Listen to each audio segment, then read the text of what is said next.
Team work में क्या power होती है दोस्तों। यकीन मानिए मैं आज आपसे जिस टॉपिक पर बात करने जा रहा हूं, ये टॉपिक हमारे बिजनेस की रीढ़ की हड्डी है, जिसके ऊपर आप एक बहुत विशाल नेटवर्क खड़ा कर सकते हैं। जो बात मैं आपसे कहने जा रहा हूं दोस्तों, इसे आपको केवल सुनकर आगे बताना नहीं है, बल्कि आपको इसके ऊपर एक्शन करके दिखाना है। और मेरा ये मानना है, जो मैं आपसे कह रहा हूं, यदि आप उस मुताबिक एक्शन कर गए तो यकीन मानिए आप इस बिजनेस में आरडी नहीं, स्टार आरडी बनेंगे। आप और आपकी डाउनलाइंस अगर इस फॉर्मूले पर काम करती हैं दोस्तों, तो आप सबको स्टार आरडी का प्रमोशन प्राप्त होगा। तो आज का जो टॉपिक है वो है पावर ऑफ टीम वर्क। क्या मतलब है टीम का? टीम एक ऐसे लोगों का समूह है जो मिलकर एक साथ एक ही लक्ष्य के लिए काम करते हैं, यानी कि सबका लक्ष्य एक ही होता है। अब सवाल यह है कि टीम की जरूरत क्यों है? क्योंकि दोस्तों हम में से हर किसी को ईश्वर ने अलग अलग क्वालिटी दी है। किसी में कोई क्वालिटी है तो किसी में कोई क्वालिटी है। कोई हो सकता है पढ़ने में बहुत तेज हो, तो हो सकता है कोई दौड़ने में बहुत तेज है, हो सकता है किसी के पास ताकत बहुत है। जब बहुत सारे क्वालिटी के लोग एक साथ मिलकर एक ही लक्ष्य के लिए काम करते हैं तो उसे हम टीम कहते हैं। यानी कि अलग अलग क्वालिटी जरूर हैं, लेकिन सबका लक्ष्य एक है। ऐसी टीम जिसमें बहुत सारे क्वालिटी के लोग एक साथ मिल जाएं और एक ही लक्ष्य के लिए काम करें, उसे हराना बहुत मुश्किल होता है दोस्तों। चलिए एक उदाहरण से समझते हैं। आपने आज से पहले टीम शब्द का इस्तेमाल कहां सुना है? सबसे ज्यादा टीम का इस्तेमाल स्पोर्ट्स में होता है। आपने क्रिकेट की टीम सुनी होगी, हॉकी की टीम सुनी होगी, फुटबॉल की टीम सुनी होगी। हमारे देश का जो सबसे फेमस स्पोर्ट है वो क्रिकेट है। उसी का उदाहरण लेते हैं। अगर आप गौर से क्रिकेट को देखें तो इसमें अलग अलग क्वालिटी के प्लेयर्स एक साथ मिलकर एक ही लक्ष्य के लिए खेलते हैं। अगर मैं विराट कोहली की बात करूं तो वो एक बहुत अच्छे बैट्समैन है, लेकिन क्या वो एक बहुत अच्छे बॉलर हैं? अगर मैं जसप्रीत बुमराह की बात करूं तो वो एक बहुत वंडरफुल बॉलर हैं, लेकिन क्या वो विराट की तरह एक बहुत अच्छे बैट्समैन है? उसी तरह से अगर मैं केएल राहुल या ऋषभ पंत की बात करूं तो ये बहुत वंडरफुल कीपर्स हैं, लेकिन ये बहुत बढ़िया बॉलर नहीं है। तो हर एक अलग अलग क्वालिटी का इंसान जब एक साथ मिलकर एक ही लक्ष्य के लिए काम करता है तो उसे हम टीम कहते हैं।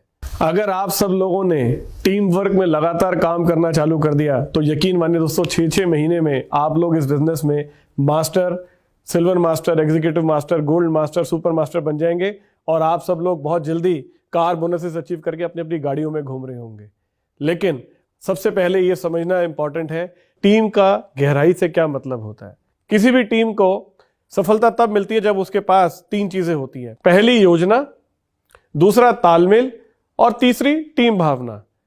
टीम भावना के बिना तो आप कभी जीत ही नहीं सकते दोस्तों, और योजना ना बने तो भी आपका जीतना मुश्किल है दोस्तों। मैं आपको एक उदाहरण से समझाता हूं। क्रिकेट का ही उदाहरण ले लेते हैं।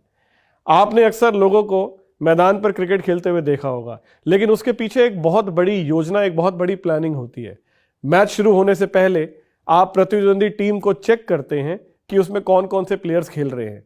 अगर उनमें बैट्समैन की संख्या ज्यादा है तो आपकी योजना उस हिसाब से बनती है। अगर वो एक एक्स्ट्रा बॉलर खिला रहे हैं तो आपकी योजना उस हिसाब से चेंज होती है। फिर आज पिच किस तरह बिहेव करेगी। अगर आप टॉस जीतते हैं, आपको पहले बैटिंग करनी चाहिए या पहले बॉलिंग करनी चाहिए। अगर बैटिंग पहले करते हैं तो पहले जोड़ी किसको भेजना है। उसके अलावा आपका टोटल टारगेट क्या होना चाहिए, और उसके साथ साथ आप जब टारगेट सेट कर दें तो उसको जीतने के लिए आपको किस प्रकार बॉलिंग अटैक को लगाना है, कब स्पिन इंट्रोड्यूस करनी है, कब पेस करना है। मैं ये बातें आपसे इसलिए कह रहा हूं क्योंकि हमारे देश में अधिकतर लोग क्रिकेट खेलते हैं और क्रिकेट को समझते हैं। इसलिए इस उदाहरण से आप ये समझ पाएंगे, यदि आप एक प्रोफेशनल क्रिकेट मैच जीतना चाहते हैं तो उसके पीछे बहुत बड़ी प्लानिंग यानी कि योजना की जरूरत होती है। बिना योजना के कोई मैच जीता नहीं जा सकता दोस्तों। अगली चीज होती है तालमेल, यानी कि जो खिलाड़ी खेल रहे हैं उनका आपस में तालमेल इतना वंडरफुल होना चाहिए। उन्हें यह पता होना चाहिए कि मेरा कौन सा खिलाड़ी कहां पर खड़ा हुआ है, और जब मैं बॉल फेंकूंगा तो उस हिसाब से उसे लेफ्ट में मूव करना है या राइट में मूव करना है। आपने अक्सर देखा होगा जब एक पेस बॉलर बॉलिंग करता है तो विकेट कीपर की मूवमेंट उस बॉलिंग के हिसाब से होती है। इसे हम तालमेल कहते हैं। अक्सर जब एक बॉलर बॉलिंग कर रहा होता है उस समय फील्डर राइट या लेफ्ट की तरफ मूव करता है, और ये उनके आपस का तालमेल होता है।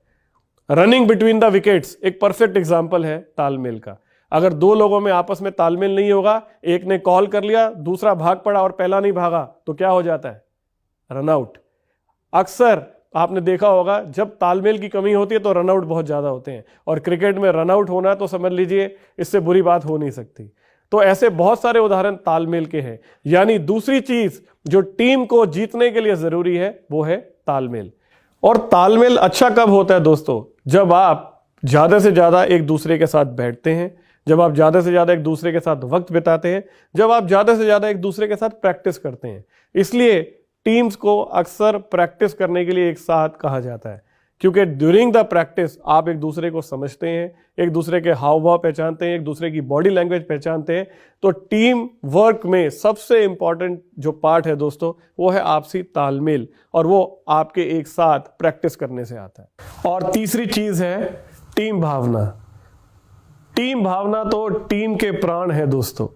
आप लाख योजना बना लीजिए, आप लाख तालमेल बिठा लीजिए, लेकिन अगर किसी टीम में टीम की भावना ही नहीं है तो आप उस कभी जीत नहीं सकते दोस्तों। अगर कोई टीम ऐसी है जिसमें टीम का झंडा सबसे ऊपर नहीं है, अगर आपके मन में टीम को जिताने की भावना नहीं है, तो आप में जितना मर्जी टैलेंट हो वो बेकार है। सोच के देखिए, अगर इंडिया की टीम में इंडिया को जिताने का जुनून ना हो, अगर इंडिया की टीम में इंडिया के प्रति टीम भावना ना हो, तो क्या हम कभी जीत सकते हैं? तो दोस्तों सबसे महत्वपूर्ण है टीम भावना।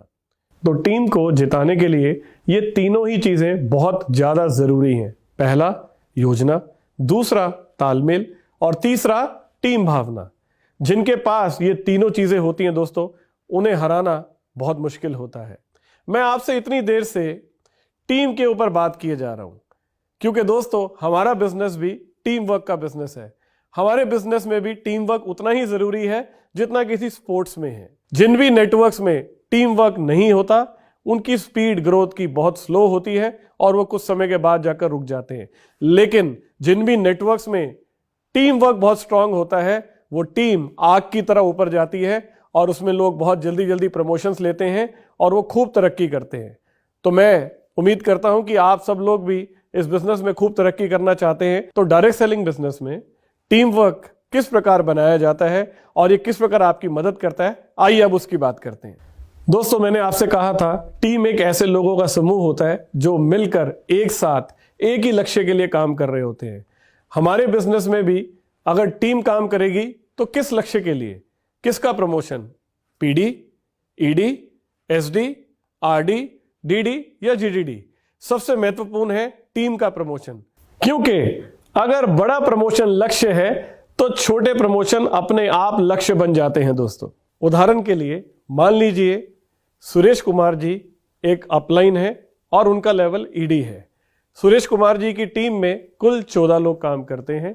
अब उनका अगला लक्ष्य क्या है? एसडी। अब ये जो 14 लोगों की टीम है, इनका एक ही लक्ष्य होना चाहिए कि हम सबको मिलकर एक साथ सुरेश जी को ईडी से एसडी का प्रमोशन दिलाना है। मैं सुरेश जी को एसडी का प्रमोशन की बात क्यों कर रहा हूं दोस्तों? क्योंकि जब सुरेश जी एसडी प्रमोशन लेंगे तो उनकी टीम में बहुत सारे लोग होंगे जिन्हें ईडी का प्रमोशन मिलेगा, और जब लोग ईडी बनेंगे तो उनके नीचे बहुत सारे लोग पीडी बनेंगे। तो कुल मिलाकर अगर हम सुरेश जी को ईडी से एसडी का प्रमोशन दिलाते हैं तो उसके साथ जो छोटे छोटे प्रमोशन है उनका लक्ष्य अपने आप बन जाता है। तो डायरेक्ट सेलिंग में आपकी टीम का सबसे बड़ा प्रमोशन ही आपका लक्ष्य होना चाहिए। अब एक छोटा सा सवाल, आप सोच रहे होंगे कि प्रमोशन तो सुरेश जी ने लेनी है, मैं भला क्यों लक्ष्य लेता फिरूं? तो दोस्तों इसके मुख्यतः 3 कारण हैं। पहला प्रोफेशनल, दूसरा कल्चर और तीसरा इमोशनल। आइए मैं अब आपको इन तीनों को डिटेल में समझाता हूं। तो पहला है प्रोफेशनल। प्रोफेशनल यानी कि बिजनेस। जिस प्रकार एक दुकानदार अपनी दुकान पर रोज जाता है, सुबह टाइम पर अपनी दुकान खोलता है, धूप बत्ती करता है, पूरा दिन वहां बैठता है, खूब मेहनत करता है और उसके बाद रात को घर आता है। किस लिए? क्योंकि उसे वहां से प्रॉफिट मिलता है। उसी प्रकार दोस्तों इस बिजनेस में भी हम सब लोग यहाँ पर पैसा कमाने के लिए आए हैं, अपने ड्रीम्स पूरे करने के लिए आए हैं। तो ये एक प्रोफेशनल वजह है कि क्यों हमें अपनी टीम का सबसे बड़ा जो प्रमोशन है उसे ही लक्ष्य में लेना चाहिए। दूसरी बात करते हैं कल्चर की। कल्चर यानी कि जैसे माता पिता अपने बच्चों को छोटे होते हुए कहते हैं कि आपको बड़ों को आप कह के बुलाना चाहिए, आपको अपने से बड़ों को आदर करना चाहिए, उनके पांव छूने चाहिए, आप उन्हें ये सब कुछ कल्चर में दे रहे होते हैं, क्योंकि आप ये चाहते हैं कल जब वो बड़े हों तो वो भी आपकी उसी प्रकार रिस्पेक्ट करें, वो भी समाज में एक अच्छे इंसान बने। उसी प्रकार दोस्तों टीम का भी एक कल्चर होता है और वो कल्चर की जिम्मेदारी एक अपलाइन की होती है। आप अपनी टीम में कैसा कल्चर सेट करना चाहते हैं ये आपको तय करना बहुत जरूरी है। क्या आप चाहते हैं आपकी टीम में सब लोग एक दूसरे से खूब प्यार करें? क्या आप चाहते हैं आपकी टीम में सब लोग एक दूसरे की रिस्पेक्ट करें? अगर आप चाहते हैं आपका बिजनेस बहुत तेजी से ग्रो करे तो उसके लिए एक सही कल्चर का होना जरूरी है, ठीक वैसा कल्चर जैसा हम सबको अपने घर में हमारे माता पिता से मिला। यानी कि जब मैं कल्चर की बात करता हूं तो इसका प्रॉफिट से कोई लेना देना नहीं है दोस्तों। माता पिता अपने बच्चों को कल्चर सिखा रहे होते हैं तो वहां कोई प्रॉफिट नहीं आता, लेकिन उससे आप एक बेहतर इंसान बनते हैं, एक बेहतर नींव रखी जाती है। उसी प्रकार कल्चर का प्रॉफिट से लेना देना डायरेक्टली तो नहीं है, लेकिन अगर आप लॉन्ग टर्म बिजनेस करना चाहते हैं तो आपके बिजनेस में सही कल्चर का होना बहुत जरूरी है। तीसरी चीज आती है इमोशनल। एक बाप अपने जिंदगी भर की कमाई अपने बेटे को डॉक्टर इंजीनियर बनाने में लगा देता है। इसमें क्या प्रॉफिट छुपा हुआ है? ये इमोशन है दोस्तों। एक पिता का इमोशन अपने बेटे के लिए, जिस प्रकार माँ अपने बच्चों को बड़ा करने के लिए अपनी नौकरी छोड़ देती है, अपना करियर छोड़ देती है ताकि वो अपने बच्चों को समय दे पाए, ये होता है इमोशनल दोस्तों। उसी प्रकार ये तीनों चीजें आपकी टीम के लिए बेहद जरूरी है। सुरेश जी जिनकी टीम 14 लोगों की है, यदि आज ये 14 लोगों की टीम मिलकर सुरेश जी को एसडी बनाती है दोस्तों, तो यहां पर एक प्रोफेशनल उदाहरण सेट होगा जो कि कल सबके काम आएगा, क्योंकि आज बारी सुरेश जी की है तो कल बारी आपकी भी होगी। तो यहां पर अगर आप प्रोफेशन की बात करें दोस्तों तो फायदा सिर्फ सुरेश जी का नहीं है, क्योंकि कल जब सुरेश जी की प्रमोशन होगी और जब कल वो स्टेज पर जाएंगे और जाकर कहेंगे कि मेरा इस महीने का चेक 50,000 का है, तो आपको क्या लगता है उससे सिर्फ सुरेश जी का फायदा होगा? बिल्कुल नहीं दोस्तों। वहां पर बैठे हुए एक एक डिस्ट्रीब्यूटर को इससे मोटिवेशन मिलेगा, आपकी टीम को इससे मोटिवेशन मिलेगा।